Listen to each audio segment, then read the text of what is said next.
دیکھا چھوٹی چھوٹی جماعتوں میں بہت ساری تراویح کی جماعتیں کرا رہے ہیں، کوئی اکیلا پڑھتا ہے، کسی کے ساتھ 5-10 ہیں، 2-4 ہیں۔ حضرت عمر بن خطاب نے فرمایا انی ارا لو جماعت ہؤلاء علی قارئ واحد لکان افضل، اگر ان سب کا ایک ہی امام مقرر کر دوں بڑی اچھی بات ہے۔ ثم عزم فجامعهم علی ابی بن کعب رضی اللہ تعالیٰ عنہ، پھر عزم کیا، حضرت ابی کو امام بنایا، سارے صحابہ کو مقتدی بنایا، حضرت ابی نے جماعت کرائی۔ فتاوی ابن تیمیہ 23ویں جلد کے 68 صفحے پہ ہے۔ حضرت ابی بن کعب نے 20 رکعت تراویح پڑھائی، حضرت ابی بن کعب نے 3 وتر پڑھائے، حضرت ابی بن کعب نے باقاعدہ جماعت کرائی، حضرت ابی بن کعب نے اور جگہ لکھا ہے حضرت ابی بن کعب نے مکمل قرآن کی تلاوت کی ہے۔ اتنی بات لکھنے کے بعد ابن تیمیہ کہتے ہیں فرع کثیر من العلماء ان ذلک هو سنہ، کثیر علماء کہتے ہیں سنت یہی ہے، لأنہ اقامہ بین المہاجرین والانصار فلم ينکر منکر، جب حضرت ابی نے امامت کرائی پیچھے نماز پڑھنے والے انصار صحابہ بھی تھے، مہاجر صحابہ بھی تھے، کسی انکار کرنے والے نے انکار نہیں کیا۔ ہم اہل سنت کہتے ہیں جو تراویح پڑھا کے حضرت ابی بن کعب جنت میں گئے وہ پڑھ کے انشاءاللہ ہم بھی جائیں گے، جو تراویح انصار و مہاجرین پڑھ کر جنت میں پہنچ چکے ہم وہی تراویح پڑھیں گے اور وہی جائیں گے وہاں وہ گئے تھے۔ یہی اہل سنت والجماعت کا موقف ہے، سنت مصطفیٰ ہے، سمجھنی صحابہ سے ہے، صراط مستقیم اسی کو کہتے ہیں۔ تو یہ سنت رسول بھی ہے، سنت صحابہ بھی ہے، بڑی توجہ۔ بہت مختصر بات ہے، ہم نے تراویح بھی سنت کے مطابق پڑھنی ہے اور سنت سمجھ کے پڑھنی ہے۔ حضور علیہ السلام نے فرمایا سننت لکم قیامہ، میں نے تراویح کو سنت قرار دیا ہے، اس یہ سنت سمجھ لیں گے، سنت سمجھ کر پڑھیں گے۔ 20 رکعت اللہ کے رسول سے بھی 4 حدیثوں سے ثابت ہے، صحابہ سے بھی 2 حدیثوں سے پڑھانا ثابت ہے، 2 صحابہ کا حکم ثابت ہے، انصار و مہاجرین کا پڑھنا ثابت ہے۔ اس لیے ہم 20 رکعت تراویح سنت سمجھ کر باقاعدہ جماعت کے ساتھ پڑھیں گے، یہی سنت عمل ہے، یہی راہ راست ہے۔ تیسرا عمل رمضان کا تہجد ہے۔ تہجد مستقل عبادت ہے، اس کو تراویح کے ساتھ ضم کرنے کی ملانے کی ضرورت نہیں ہے۔ رسول اللہ صلی اللہ علیہ وسلم تراویح کے بعد تہجد پڑھا کرتے تھے۔ 352 صفحہ مسلم جلد اول پر لکھا ہے، امام بخاری تراویح کے بعد تہجد پڑھتے تھے۔ 666 صفحہ ہدی و ثانی مقدمہ فتح الباری میں لکھا ہے۔ ہم بھی تراویح بھی پڑھیں گے، تہجد بھی پڑھیں گے۔ تو جو کہ بڑی اہم بات ہے، قرآن کریم کی تلاوت کو رمضان سے بڑی مناسبت ہے۔ اللہ کے رسول نے آخری سال 2 بار قرآن کریم جبرائیل علیہ السلام کو سنایا اور 2 بار سنا، اور رمضان میں جبرائیل علیہ السلام کو حضور سنایا کرتے تھے۔ تلاوت ایک مستقل عبادت ہے، حد بندی اس میں نہیں ہے۔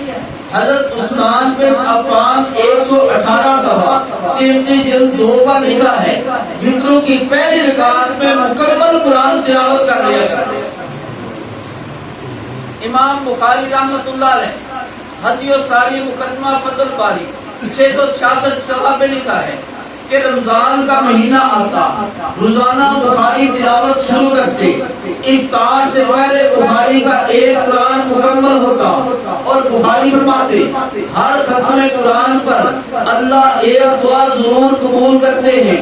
میں بخاری کا دل چاہتا ہے کہ رمضان کے ہر دن میں اللہ میری ایک دعا کو ضرور قبول کرے، اس لیے میں روزانہ ایک قرآن مکمل کرتا ہوں۔ ہماری خوش قسمتی ہے، ہمیں مسئلے بتانے کے لیے علی مرزا ہے اور ہمیں فضیلت بتانے کے لیے